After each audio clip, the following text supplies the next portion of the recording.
which is the whole point of today's theme. Other questions or comments for Ellen?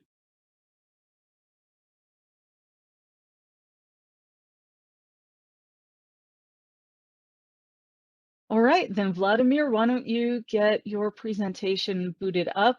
And just a reminder to everyone, we'll have a general Q&A after Vladimir's presentation, so you are totally welcome to stay past noon Mountain Time if you are available. All right, Vladimir, it's all yours. Perfect. You guys can hear and see everything perfectly, I suppose. I hope. Looks great, and Right. you sound terrific. Yes, I do. And the old adage, remember that old commercial? And my hair smells terrific too. So that old shampoo commercial, I don't remember. Oh, Anyway, enough with the dad jokes. Yes. All right. My students complain about my dad jokes when I do them on my webinar. So I'll try to make this a little bit different. But I'm Vladimir. I'll be talking to you today about being, right? Our beings and in regards to the home we share. Excuse me, I am facing a little bit of a hoarseness in my voice, and I am not sure why. Maybe it's just the changing climate up here. I don't know. Thank you, Brian, with our changing climate. Thank you for bringing that to our attention as well. But anyway, Earth Day 2021, right? And to bring us back into a little consideration of what Earth Day is, right? It is a celebration of our home. And the very first Earth Day was celebrated or began 51 years ago today.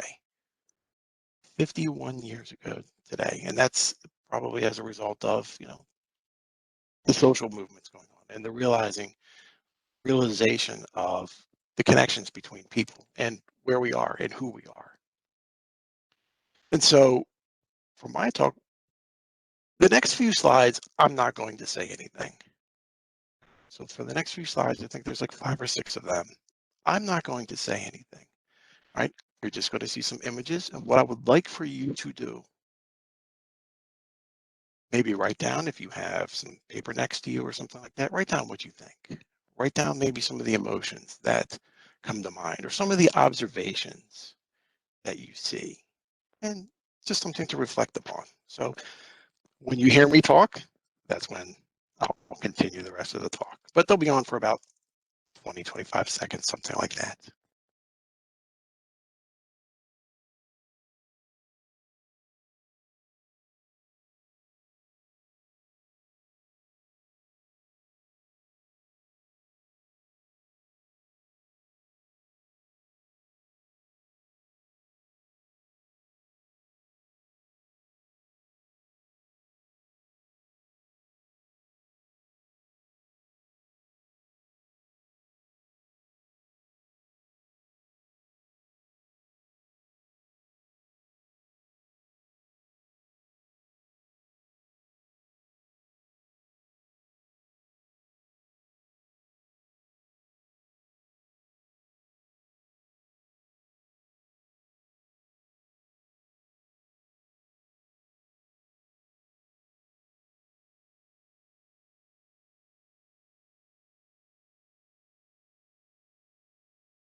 Okay.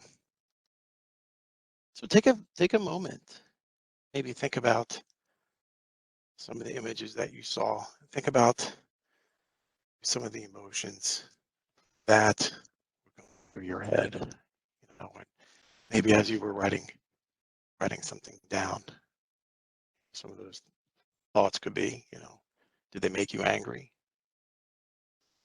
Or happy or sad? Some of them were loving. Kids playing, cute little baby smiling and laughing. Some of them are concerning. Nagasaki, Vietnam. Maybe you're wondering, why did I even bother showing you those images, right? What was that whole purpose for? And the purpose is, if you're having an emotional response to something that you see, you have a connection to it. There's a connection to what you're observing, what you're feeling, what you're tasting. And a lot of times in our Western world viewpoint, we have an individualistic, what's in it for me? We have a separation mindset. I'm not connected to it. What happens to you doesn't have any bearing on me. What happens to a person in Norway, South Africa, or Myanmar has no bearing on me. So a lot of that disconnection in our interrelationship with others. It's where it kind of stems from. In an Eastern world viewpoint, and these are generalizations, these are not everybody. Everybody's different. Everybody has their own mindsets, but these are just general viewpoints. Eastern world viewpoints are typically centered around interbeing. That we may have a heads and a tails on a coin, but it is that coin that we are looking at. There is no separation. There's that oneness, that connection, that everything is a part of a whole and nothing is separate. Just like your blood cell, for example. Maybe you have a red, well, I suppose you do have a red blood cell floating around you someplace, right? But it's a part of you. It's a part of you. It's no different. There is no left foot without a right foot. No left hand without a right hand.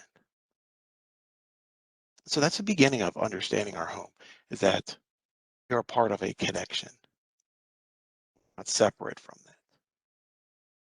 And that's one of the reasons that Earth Day is so successful, in that brings awareness, brings that mindfulness that we are part of something that is living. And some of you may have even heard that the Gaia hypothesis, right? The living being, that Earth is a living being in and of itself. And so getting to our home, how do we get there? Unplugging is really one of an effective measure, an effective tool, or an action that we can do to begin reconnecting. And I'll point out an example. Think about, not picking on music. A lot of people like music, right? I'm a pretty aggressive Beatles fan myself, but think about the noise canceling headphones, for example.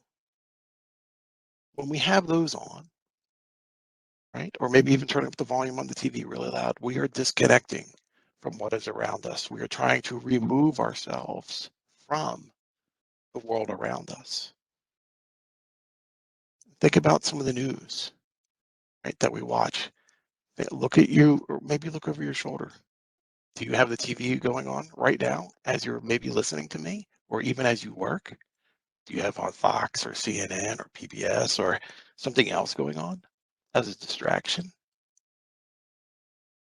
Social media too, right?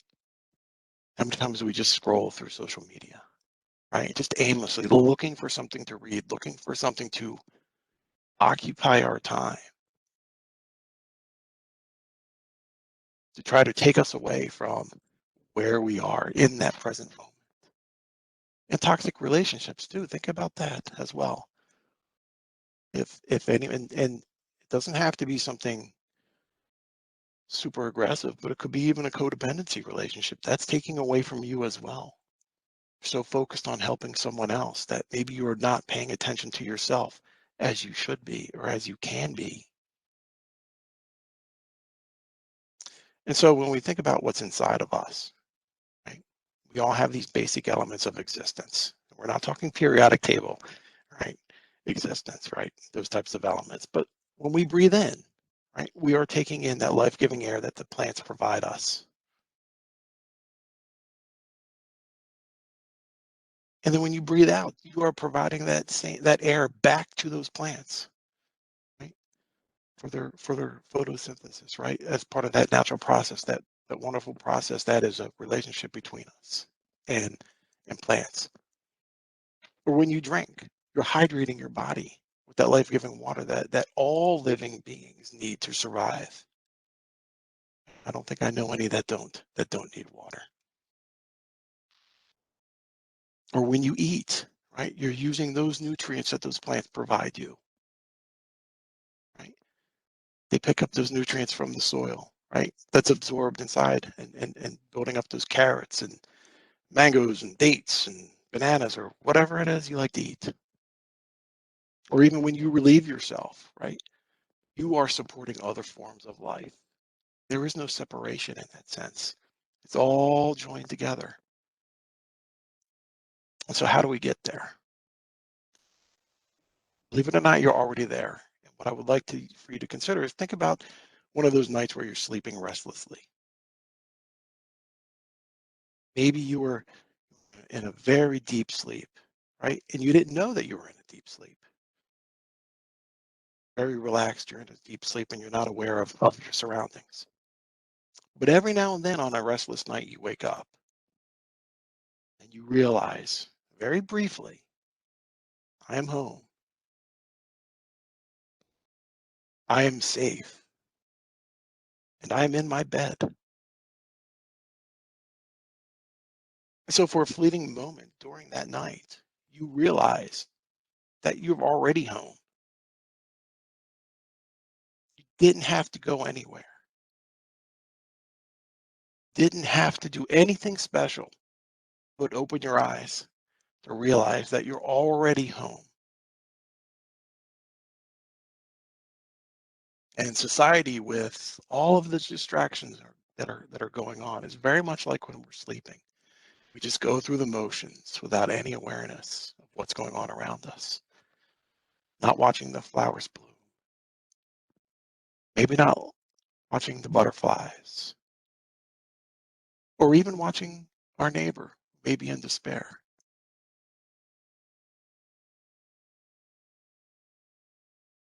And so part of embracing that state of being that we all have, it's already there, right, is being open, and that openness and that receptive. And so a lot of times, and it's very prevalent in our society, has embraced that immediate gratification. We expect immediate results, and this is unhealthy and honestly it's unrealistic. And as Brian mentioned earlier in his talk, right, that ambitious climate goal or climate change goal, right, maybe upping up, up to 2030. Sometimes we expect unrealistic. Not saying that that's unrealistic, right? That just takes an effort. We can all do those efforts, but they take time. 10 years from now, right? Even if we're looking at 2030, right? That's 10 years from now. And so to embrace our own state of being, we have to be receptive, right, to others and to our very own senses, and to be open to, our sights. What's in our sights? Think about those images that you saw. How did they make you feel?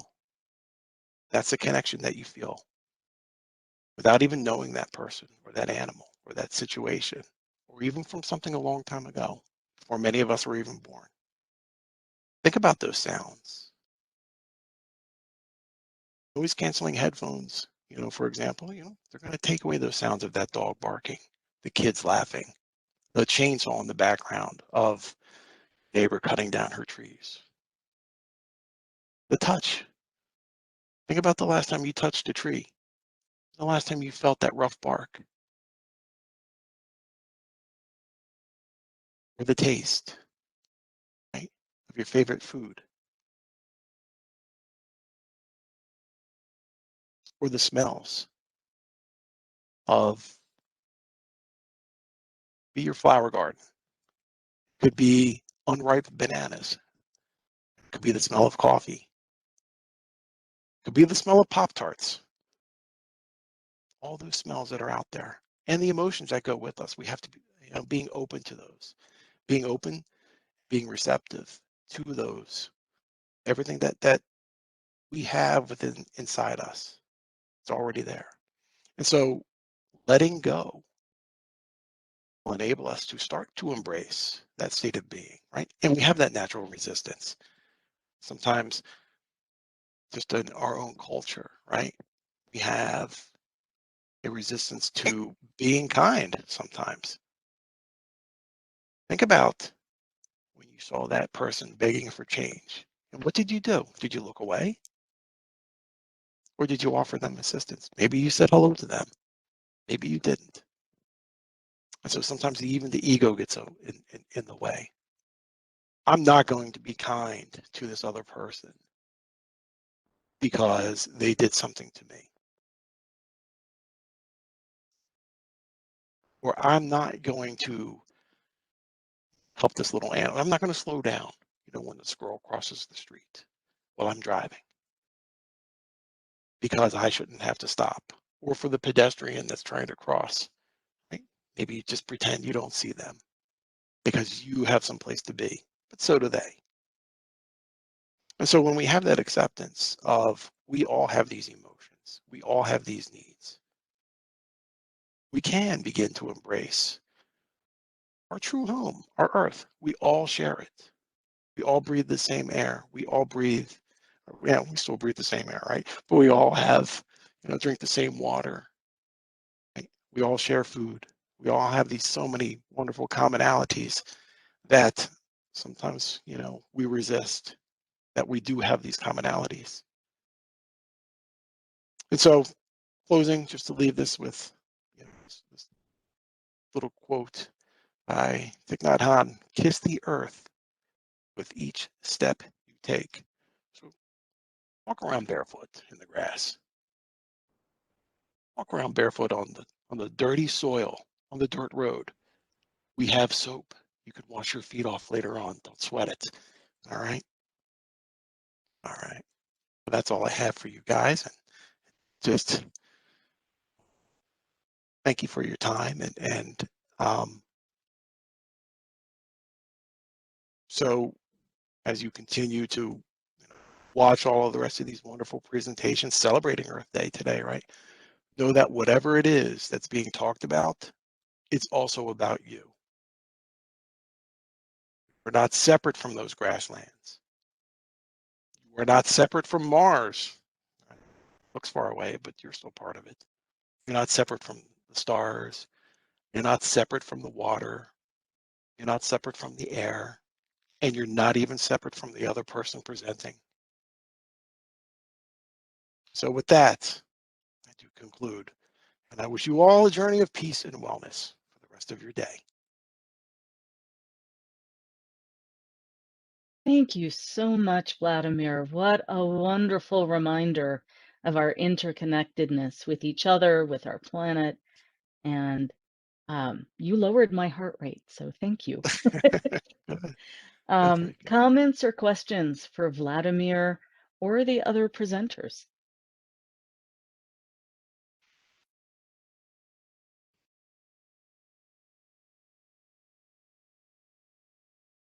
And if you have any comments for each other, as I said, we'll keep this room open for another 15 minutes or so, so feel free to stay and chat. If you do have to tend to other students or other needs, thank you so much for joining us today. We really appreciate your time with us and look forward to seeing you at other Earth Day events on Friday or Saturday. Yeah, well, it's my pleasure being here. So, and I certainly like to see everybody all again too. So thank you for inviting.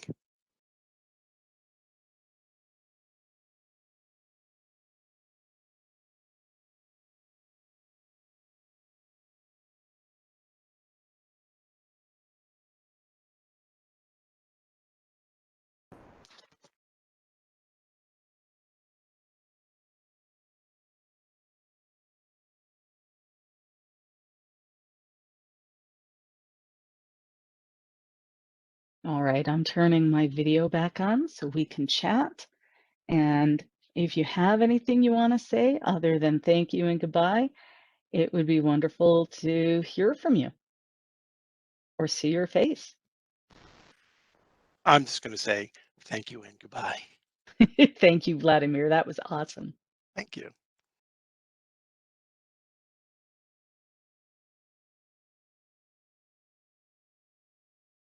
Brian, any update on I've just been news? reading the news. Yeah, it's just been kind of trickling in.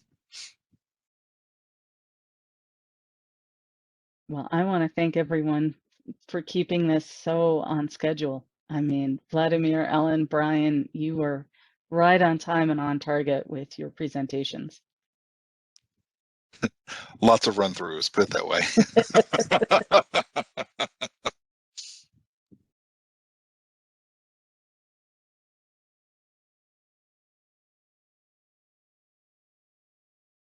Okay, well, I will stop the recording and I will obviously put this in Teams when I have it available. Sounds like a plan. Thanks a lot, Suzanne.